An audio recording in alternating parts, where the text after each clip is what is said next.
នេះទេសភាពជាប់ភ្នំបងប្អូនទេសភាពជាប់ភ្នំស្អាតមែនតើដូចគំនូគេគូអត់តែមិនមែនគំនូបងប្អូននេះជាពិតណាមកខាងភ្នំហើយនៅលើពពកមេឃពណ៌ទឹកសមុទ្រពពកពណ៌សព្រោះឯនេះខ្ញុំនិយាយរៀងហត់ទេព្រោះឯឡើងកម្មជាដើ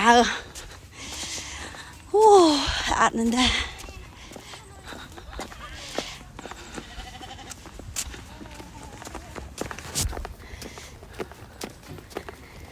ប៉ែ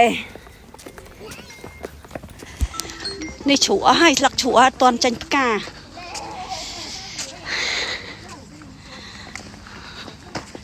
អូយឡើងបែកញើសជោកហ៎ដើរ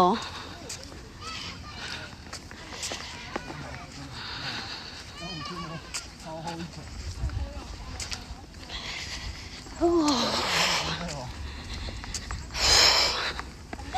拜拜，好的，拜拜。